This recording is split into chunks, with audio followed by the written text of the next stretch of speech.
Welcome to Stories at Night, a quiet place to slow down, curl up under a blanket, and let your imagination wander.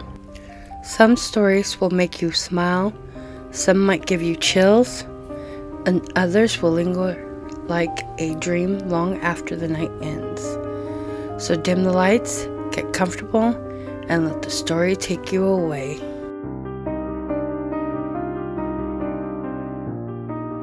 This is story 7 for Thanksgiving week, The Thanksgiving Guest Who Never Arrived.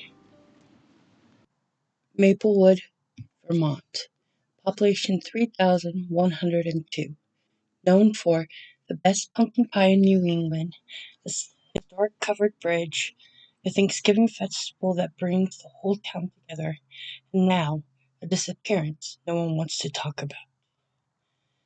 Quinn Harper pulled off the highway just as the first snow of the season drifted down from a pale gray sky. Maplewood's welcome sign came into view, decorated with hand-painted pumpkins and a wooden turkey wearing a pilgrim hat. Quinn murmured, pulling into a turn and guiding her small hatchback down Main Street. Maplewood lived up to its postcards. White steepled church, brick storefronts with garlands, a bakery with frosted windows, children in puffy jackets chasing each other through the snow, cranberry red ribbons tied to every lamp post. It was exactly what Quinn needed. Peace, quiet, warmth, a break from the crowded city and the messy breakup she just escaped. Her aunt had been insistent. Come stay with me for Thanksgiving week. Maplewood will heal whatever's hurting you. Quinn wasn't sure healing worked like that, but Aunt Miriam's house, tucked right at the edge of Maplewood Forest, had always been her safe place. She turned down the familiar lane, and there it was. Blue farmhouse with white shutters, smoke curling from the chimney, warm light glowing through the kitchen windows. Quinn's chest loosened for the first time in months. She parked, grabbed her bag, and trotted toward the porch. Before she could knock, the door swung open. Quinn! Aunt Miriam enveloped her in a hug that squeezed the breath straight out of her. Quinn laughed. Missed you too. Miriam stepped back and cupped Quinn's face. You look tired. I am tired. Well, Miriam said, ushering her inside, I have soup on the stove and apple cider warming, so exhaustion isn't allowed here. Quinn exhaled deeply. Nutmeg, roast vegetables, fresh bread, home. Until a knock at the side window startled them both. Quinn turned. A tall woman in a red coat stood outside, waving. Miriam brightened. Oh, that's Nora. She lives 2 houses down. She insisted on bringing something by. Miriam opened the door. Hello, Nora. Nora stepped inside, brushing snow from her coat. She had warm brown eyes and a polite smile, but there was a tension beneath her expression Quinn couldn't quite place. I baked pumpkin muffins, Nora said, lifting a basket. Thought I'd bring Quinn a welcome treat. Thank you, Quinn said warmly. That's really sweet. Nora nodded. Anything for family. But her eyes flickered towards Miriam. Something unspoken passed between them, and Quinn noticed it. Nora cleared her throat. Well, I'll get going. Lots to do before the festival tomorrow. Oh, Quinn, Miriam said. Nora is the chair on the Thanksgiving parade this year. Nora waved a hand. Chair's a strong word. I just make sure the turkey float doesn't collapse. Quinn smiled, but Nora didn't linger. She murmured a quick goodbye and slipped out quickly, almost anxiously. Quinn frowned slightly. Is she always that intense? Miriam sighed. Usually no, but this year, well, people are on edge. Why? Miriam hesitated. Then someone went missing. Quinn froze. What? Miriam lowered her voice. as if the walls might be listening. 3 nights ago, a boy named Carter Hensley, 17, bright, kind, he was supposed to help set up the festival, but he never showed. Quinn's stomach tightened. And they haven't found him? Miriam shook her head. The sheriff thinks he ran off, but no one believes that. Not really. Quinn set her back down slowly. What happened to him? We don't know, Miriam whispered. All we know is he was last seen at the Thanksgiving festival grounds. Quinn stepped closer, and Miriam swallowed. There were footprints leading towards Maplewood Forest. A cold shiver ran up Quinn's spine. The forest? She whispered. Miriam nodded. And nothing after that. After dinner, Quinn grabbed a mug of hot cider and stepped onto the back porch. Snow fell gently across Miriam's large yard. The forest loomed just beyond the fence, dark, dense, ancient. Maplewood Forest had always been beautiful. Tonight, something fell off. A strange stillness. No wind, no rustling, no birds. Quinn sipped her cider and stared at the shadows. Faint shape moved between the trees. Quinn blinked. Was someone there? The hairs on her arms lifted. She stepped closer to the railing. Hello? A soft crunch of footsteps echoed back. Then, a low, drawn-out sound. Not quite a word, not quite a cry. A moan. Quinn's heart thudded. She leaned forward. Hello? Who's out the... Something snapped the branch sharply. Quinn flinched backward. The shape vanished. Silence returned. Exhaled shakily. Quinn, relax. Probably a deer. Or a branch falling.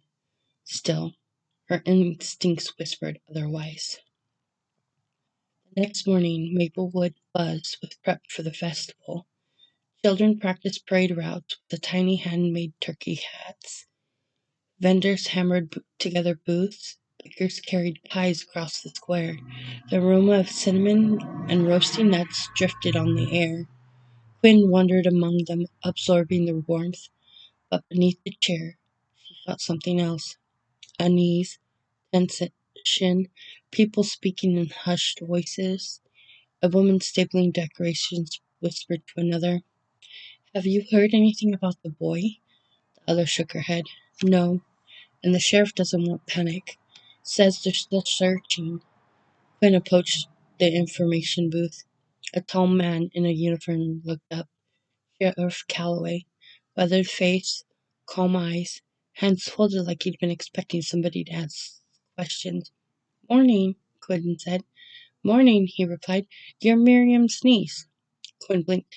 How did you... Small town, Calloway said with a faint smile. Welcome back. Quinn nodded awkwardly. I heard a kid went missing? The sheriff's expression tightened, but stayed controlled. Yes, Carter Hensley. What do you think happened to him? Calloway's jaw shifted. We're exploring all possibilities. It sounds like a no answer. It's the only one I can give, he said gently. Quinn frowned. Do you think he ran away? No, Calloway said instantly. Then he added quietly, but I have no proof to say otherwise. Quinn studied him. Sheriff Calloway wasn't incompetent. He wasn't dismissing the situation. He was worried, really worried. Quinn exhaled. Last question. What was he doing the night he disappeared? Calloway hesitated. Then, setting up the Thanksgiving lanterns in Maplewood Forest. Quinn felt goosebumps curl up her arms. The forest? Calloway nodded. Search teams followed his footprints for 15 yards into the trees. Then they stopped. Stopped? Completely. No drag marks, no running patterns. He looked towards the woods. It was like he vanished into thin air. Quinn spent the afternoon helping set up tables with Miriam, but her mind kept drifting back to the forest. The shapes she'd seen last night, the prints that ended abruptly, the missing boy. At sunset, she walked to the festival grounds to clear her head. Lanterns were being tested, glowing gold and warm through the snow. Quinn reached the edge of the forest, boots crunching, when she saw it, a small scrap of fabric, caught on a low branch, fluttering in the wind. Red plaid. She lifted it gently. Her breath froze. Miriam had mentioned Carter wore a red plaid jacket the night he vanished. Quinn's heartbeat quickened. She pocketed the scrap and stepped deeper into the tree line. Snow muffled her footsteps. The forest around her grew colder, darker. Quinn whispered, "Carter?" Silence, and found sound further in. A whisper, or a breath, or something stepping on snow. Quinn stiffened. "Hello?" No answer. She took one more step. Crunch. Sound responded back. Crunch. "Is someone there?" Quinn called. Crunch. Slow, deliberate, coming closer. Quinn backed up carefully. Her foot struck something half covered by snow. She looked down. A lantern. One of the festival lanterns meant for the forest trail. But it was smashed, bent, blackened at the edges. Looked it had been grabbed too tightly, or burned. Quinn crouched and saw another scrap of fabric beneath it. Red plaid. Her pulse raced. Carter grabbed the scrap, turned, and froze, because 10 feet ahead, standing half shadowed between the trees, was a figure, tall, still, silent, watching her. Quinn's breath caught. "Hello?"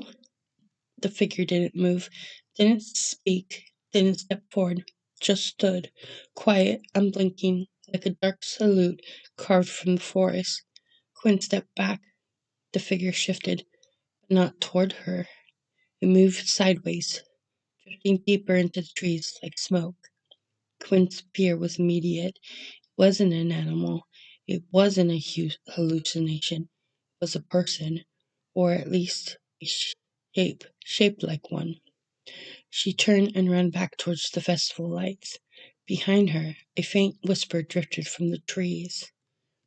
Not a voice, more like a breath, but it followed her all the way back to the edge of the forest. And then, when she looked back, the figure was gone. Quinn didn't sleep. Every time she closed her eyes, she saw the figure standing in the snow, still, silent, watching her between the trees. By morning, she was running on 2 hours of uneasy dozing and one too strong cup of Aunt Miriam's coffee. Miriam noticed. "Are you okay? You look pale." Quinn forced a tired smile. "I didn't sleep great." "You heard the wind?" Miriam said knowingly. "The forest always makes strange noises in winter." Quinn hesitated. It wasn't the wind, and she didn't see strange noises, but she nodded anyway. "Yeah, probably that." Miriam didn't press, but as Quinn slipped on her coat, she said quietly, "If you go walking today, don't go alone. Not after what's happened." That pulled Quinn up short. "Has something happened?" Miriam shook her head. "No, but the forest is unpredictable this time of year." Quinn narrowed her eyes. "You're worried?" Miriam's expression softened. "I want you safe." Quinn stopped at Maplewood Diner for a late breakfast, a cozy brick building with big windows and warm lighting. The waitress, a bubbly woman named June, set down a plate of pumpkin waffles. "You're visiting Miriam?" June asked cheerfully. "Yep," Quinn said, "just for the week." "You picked a strange week, hun." Quinn nodded. "I heard." June's smile faltered. "Poor Carter. Sweetest kid." She lowered her voice. "My daughter went to school with him. Said he was nervous the whole week before he vanished." "Nervous?" Quinn asked. June nodded slowly. "He kept saying he felt like he was being followed." Quinn stiffened. In town? No, June whispered. In the forest. Quinn's appetite disappeared. She leaned in. June, do you believe in the stories about Maplewood Forest? June looked around before answering. No one talks about them, she said quietly. But that doesn't mean we don't think about them. What kind of stories? June hesitated. People see things, figures, shadows, shapes moving between the trees. Quinn felt her pulse. Has anyone ever been hurt? June swallowed. Not until now. A chill crept up Quinn's arms. June straightened suddenly, forcing a smile. Eat up, hun. Festival starts soon. But her eyes weren't cheerful. They were afraid. Quinn left the diner and headed toward the festival grounds. Families decorated tables, kids ran with tiny pumpkin baskets. The air smelled like spices and roasted chestnuts. But Quinn didn't feel relaxed, not after the forest, not after June's whispers. She wandered towards the lantern trail, a path that wound into the woods decorated for the Thanksgiving week walk. Today, the trail was quiet. Too quiet. Quinn frowned. Where is everybody? She stepped toward the forest line and saw footprints in the snow, fresh ones, leading into the trees. Not Cutter's, someone else's. Quinn swallowed and followed them. A few yards in, the trees muffled the sound of the festival, just like last night, just like before. The prints continued, and then they stopped completely. Quinn's breath hitched. Oh no. She turned slowly, and there, behind a thick pine, was the figure again, closer this time, closer than she ever wanted it to be. Tall, still, human-shaped, but wrong in the way it held itself. Quinn's voice shook. Who are you? The figure didn't move, didn't breathe, didn't blink. Quinn stumbled back a step. Do you know where Carter is? Nothing. A cold wind drifted through the trees. Then the figure tilted its head. Slowly, deliberately, Quinn's breath froze. What do you want? A branch snapped behind her. She whipped around. Nothing. When she turned back, the figure was gone. Simply gone, vanished like mist. Quinn backed out of the forest without looking away once. At the festival entrance, Quinn found Nora, the red-coated neighbor from yesterday, taping, taping a sign to a wooden post. Quinn approached. Nora! Nora jumped, eyes wide. Oh, Quinn, you scared me. Sorry, I just wanted to ask you something. Nora's expression flickered. Is it about Carter? Yes, Nora sighed. Everyone's asking. Everyone's worried. Quinn hesitated. Have you seen anything strange in the forest lately? Nora stiffened. Why would you ask that? I thought I saw someone there. Nora repelled. A person? Yes. Nora swallowed. He didn't have a face, did he? Quinn froze. Nora? What do you know? Nora looked around nervously. This isn't a conversation for here. No, she lowered her voice. Come by my house tonight, after dinner. I'll tell you what I can. What time? 8. Nora nodded. I'll be there.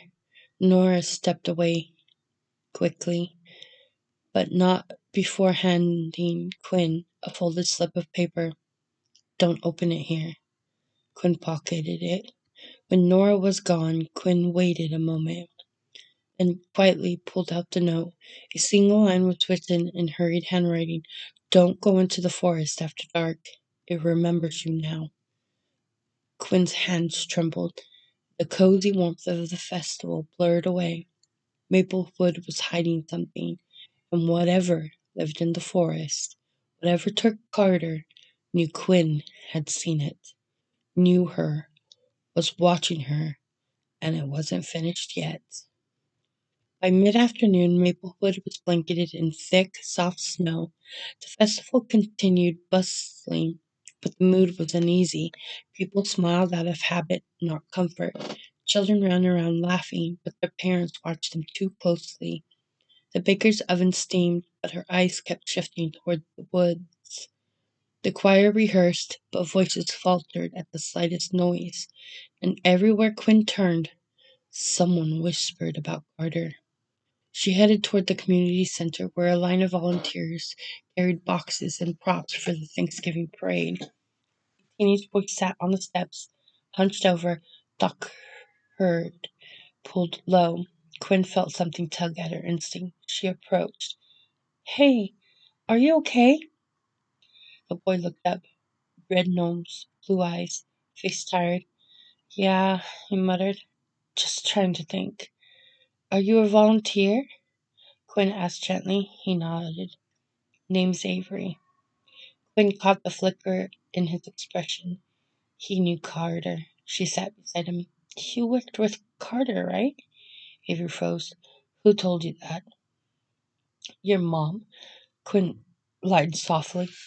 She said you two were friends. Avery sighed. We were. Were? Quinn repeated quietly. Avery stared at the snow-covered sidewalk. Carter changed before he disappeared. He got quiet, nervous, kept saying something was following him. Quinn felt chills ripple down her back. In the forest? Avery nodded. Yeah, that's why we tried to convince him not to do lantern duty this year. But he said he had to. Why? Avery swallowed.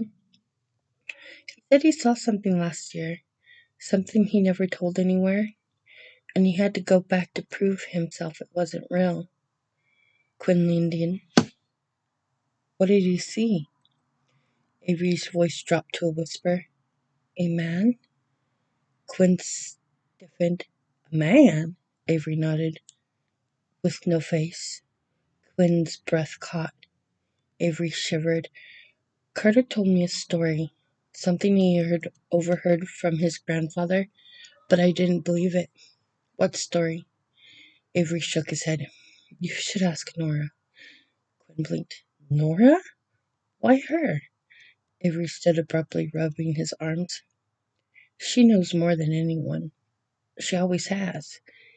He stepped back, then paused. And Quinn? Yes? Avery's voice trembled. You saw something in that forest? Don't lie to yourself about it. Don't pretend it didn't happen. Quinn's voice throat tightened. He wasn't assuming. He was certain. Did you know? Quinn whispered. Avery didn't answer. He just turned and walked away. Quinn headed towards her aunt's house, her mind spinning. A man with no face, watching, following Carter, following her, the missing lantern, the fabric scraps, the broken footsteps. A pattern was forming, one she didn't like. She was half across the town square when a police cruiser pulled up beside her. The window rolled down. Sheriff Calloway leaned out. Quinn, ride with me a minute. She nodded. He parked and joined her, hands deep in his pockets. Listen, Calloway said quietly. I know you're asking questions about Carter. And lifted her chin. I want to help. I appreciate that. I do. But I need you to stop. And frowned. Why? Because this isn't a game. Someone's missing, and you're poking at the edges of something dangerous. Quinn met his gaze. Think someone in town is responsible? Calloway didn't answer, which was an answer. Quinn stepped closer. Sheriff, I saw someone in the forest last night. Calloway stopped walking. What? I saw a figure, Quinn said, tall, still, watching me between the trees. Calloway's face paled. Did you get a description? It wasn't clear. It was like a shadow. The sheriff swallowed. Then you stay out of the woods, he snapped, losing his calm for the first time. Sheriff, I'm serious, Quinn. Stay out of the forest. Nothing good is waiting for you in there. Quinn pulse raced. You think whatever I saw is connected to Carter? Calloway lowered his voice. I think there's a very real person out there, someone dangerous, who knows how to hide in those woods better than anyone. That's not what I saw. Doesn't matter, Calloway hissed. If you keep digging, you're going to get hurt. Quinn held his gaze. Are you afraid for me? Calloway breathed out slowly. I'm afraid for anyone who goes into those woods after dark. He stepped back. This is your only warning. Then he turned and walked away. Quinn's heart pounded. He knew more than he was saying. Everyone did. Snow fell softly as Quinn walked towards Nora's house, a quaint cottage with warm lights in the windows and wreaths hung with red bows. Quinn knocked. Nora opened the door almost instantly, as if she's been standing there waiting. You're here. Good. Come in. Her living room smelled like cinnamon and cloves. A fire crackled in the fireplace. Nora herself looked tense, eyes tired, hands trembling slightly. She shut the door and lowered all the blinds. Quinn frowned. Nora? What's going on? Nora motioned for her to sit. Then she sat across from her and whispered, You shouldn't have gone into the forest. Quinn swallowed. You wrote that in your note. Nora nodded. I meant it. It knows you now. Quinn's skin crawled. Nora? What is it? Nora looked toward the fireplace. Her voice dropped into a near whisper. Have you ever heard of the story of Maplewood's first lantern? Quinn shook her head. Nora folded her hands. Then I'll tell you, and I need you to listen. Quinn leaned in. Nora began. 137 years ago, Nora said, long before Maplewood was a proper town, there was a logging settlement here. Small, rough, dangerous. Quinn nodded slowly. Back then, the forest was even bigger, swallowed everything, and at night, people claimed they heard things. What kind of things? Quinn asked softly. Footsteps, whispers, men calling their names when no one was there. Quinn's heart thudded. One winter, Nora continued, 3 men went missing, one after another. No signs, no bodies, just gone. Quinn swallowed. Elders said the forest wasn't just trees, it was alive. A presence, a watcher. A watcher? Quinn repeated. Nora nodded. They called it the silent Thanksgiving guest. Quinn stiffened. Nora leaned closer. It looks like a man, tall, lean, but its face is blank. Quinn's breath froze. A chill swept through her bones. Some said it was a spirit of winter. Others said it was a lost soul from the first settlers. All agreed on one thing, she whispered. It saw you once, it remembered you. Quinn's skin prickled all over. And it watched you, Nora went on. Sometimes for days, sometimes weeks. Always silent, always patient, Quinn whispered. Nora looked at her sadly. Because it waited for you to go into the forest alone? Quinn felt her throat tighten. And then, Nora closed her eyes. It takes you, and you never come back. A long silence fell. Only the fire crackled. Then Quinn asked the question weighing on her chest. Nora, do you think Carter saw it? Yes, Nora whispered, and I think he went back because he hoped he'd imagined it. Quinn nodded slowly. And the figure I saw? Nora met her eyes. You're already marked. Quinn swallowed hard. Marked for what? Nora whispered the final line of the legend. Marked for the forest to collect. Quinn stood abruptly, her heart pounding. Nora, this can't be real. It is real, Nora whispered. The others don't talk about it, but the old families remember. Nora! Quinn, listen!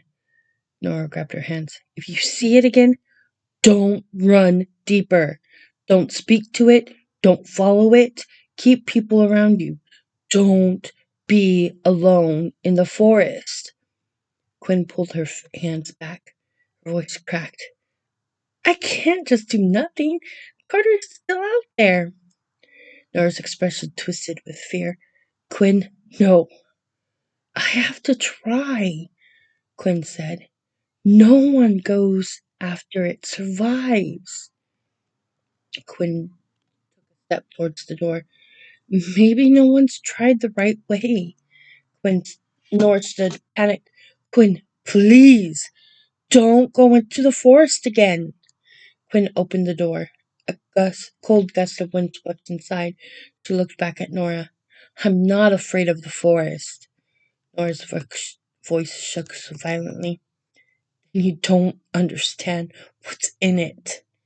Quinn stepped out into the snow.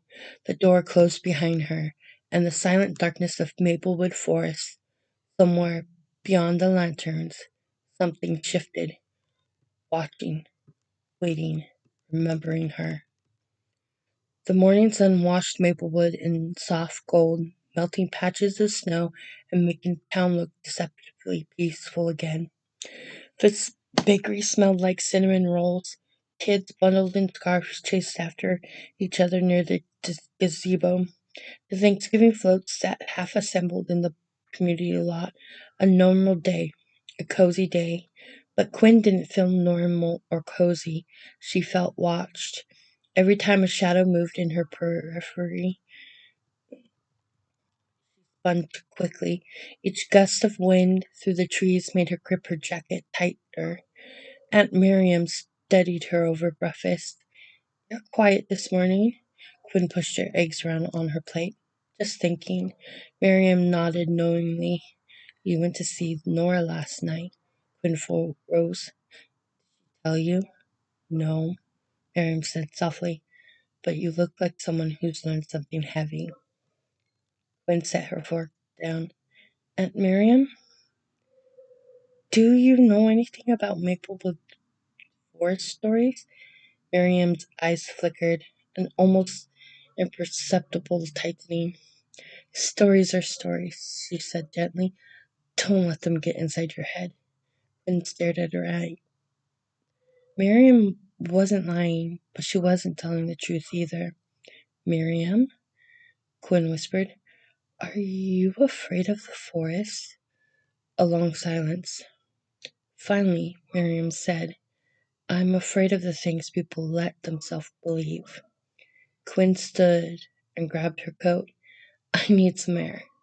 Quinn, I'll stay by the festival grounds, Quinn promised. That was a lie. She was going to the forest. Quinn walked briskly down Main Street, past the vendors, past the smiling faces, straight towards the edge of the forest where the lantern trail began. During the festival, lanterns lined the property every few feet, growing warm and beautiful at night, but in the daytime, the trail looked different, quiet, untouched, dead. Quinn stepped under the arch of evergreen boughs marking the trail entrance, her breath frosted and cold. Hey, she whispered, just look for cute blues. Nothing crazy. She followed the well-worn path for several minutes until she reached the place where Carter's footprints had ended. The sheriff said they disappeared, but Quinn had been thinking, what if Carter didn't vanish? What if he left the trail?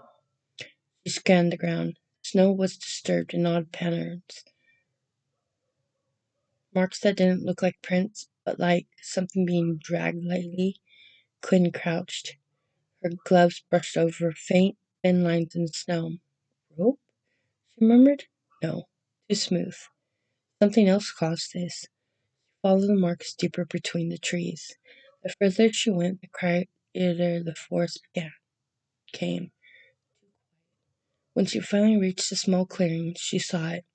A lantern, not broken, not burned, hidden, tucked behind a cluster of bush. Quinn knelt and lifted it.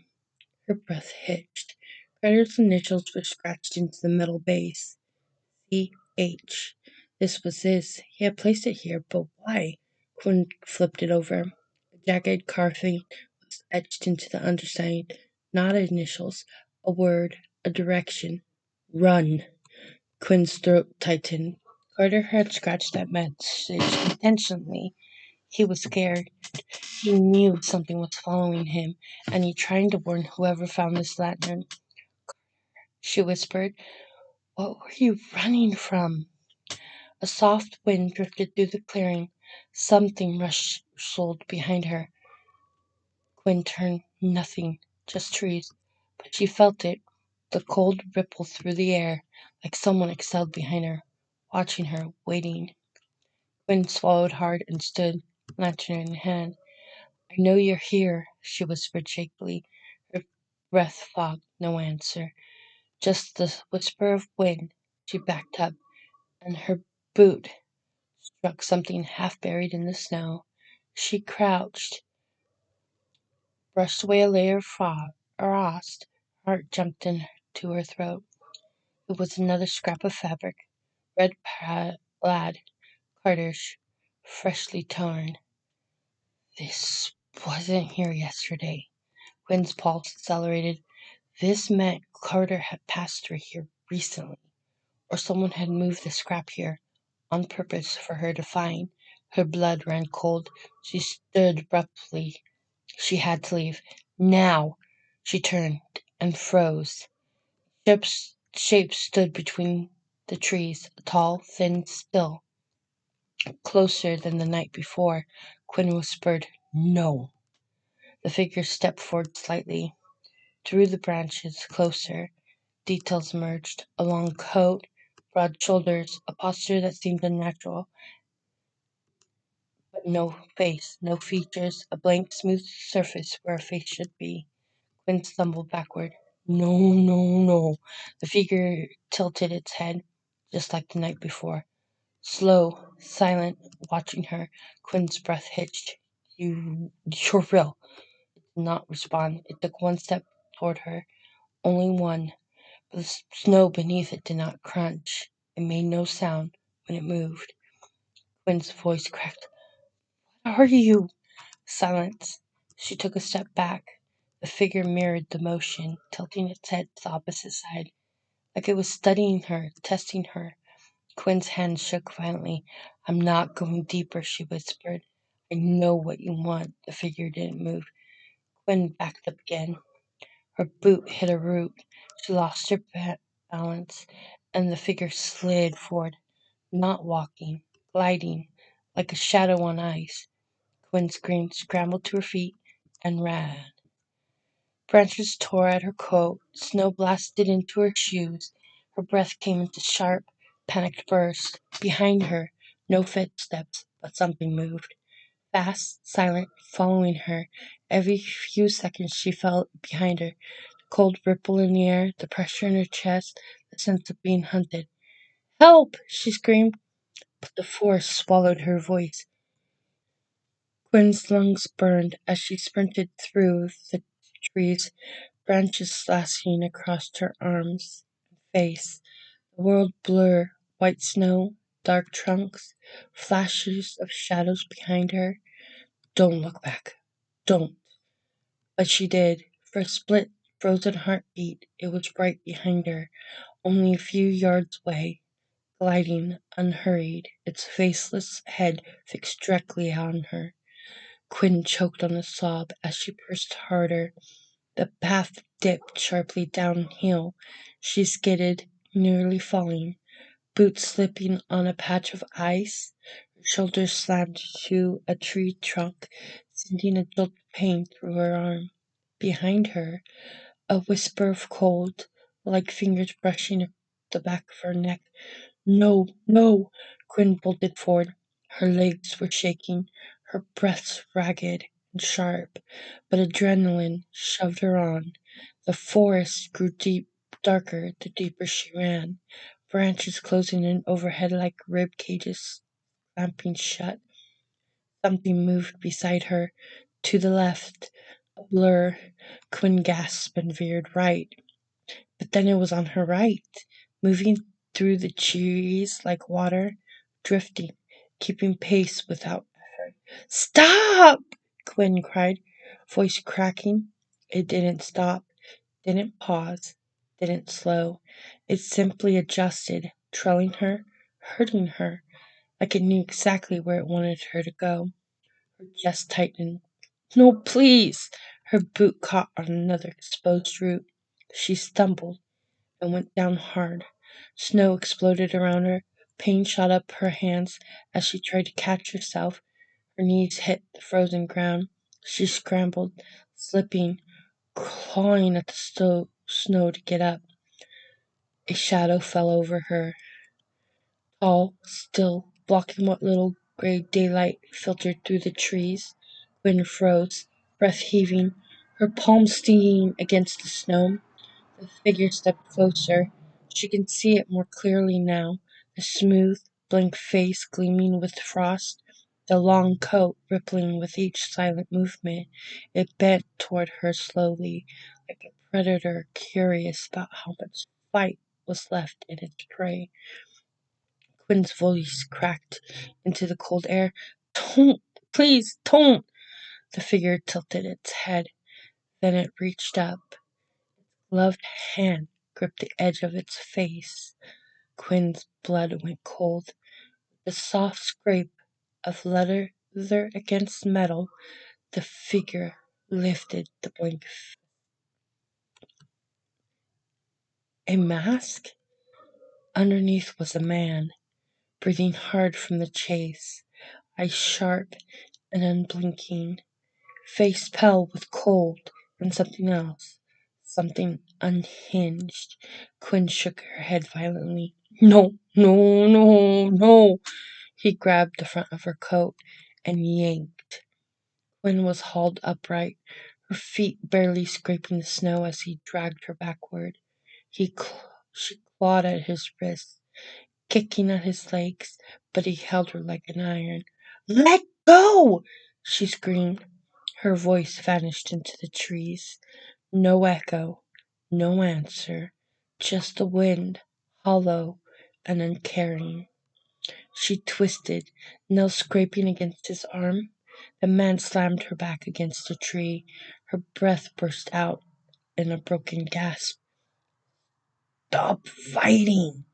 His voice rasped. The first words he spoke in low and almost worry. You'll only make it worse. Quinn's voice hammered. You don't have to do this.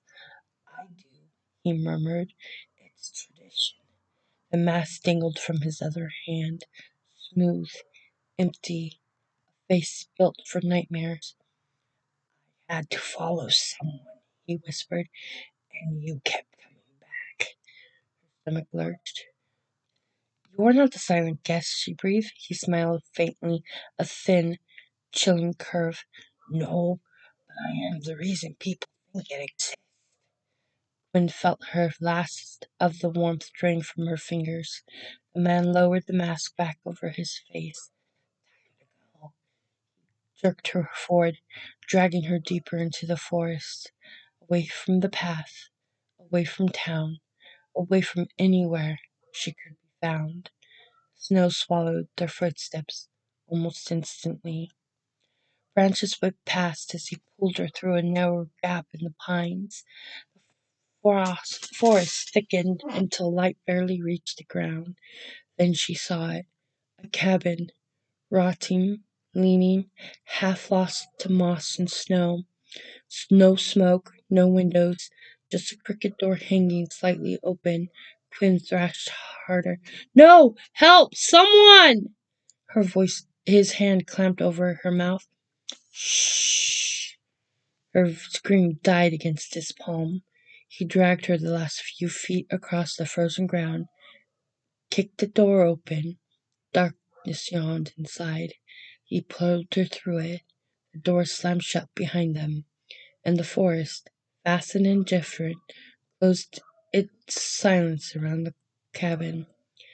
The air was still, cold, unmoving. Quinn trembled as he shoved her into a chair. Rope scraped against the floorboards as he tied her wrists, her ankles, biting her so tightly her skin prickled. "Please," she whispered. The mask tilted, studying her.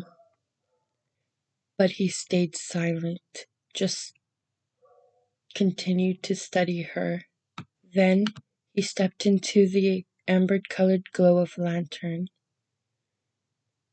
Quinn's eyes widened with terror. He picked up something heavy from the table beside him, its shades hidden in the shadow. Her breath shook.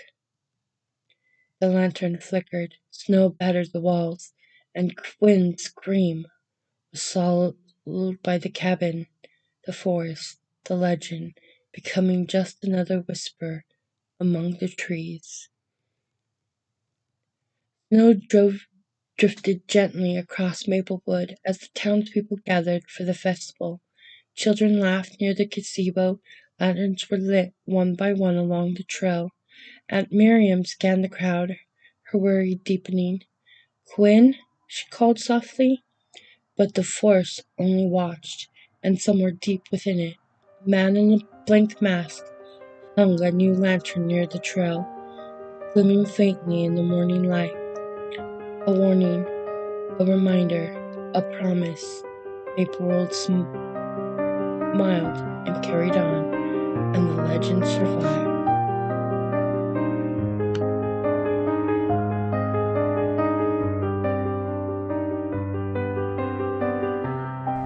Thank you for spending part of your evening with Stories at Night. I hope tonight's tale took you somewhere new. Maybe it made you smile, stirred a memory, or sent a pleasant chill down your spine.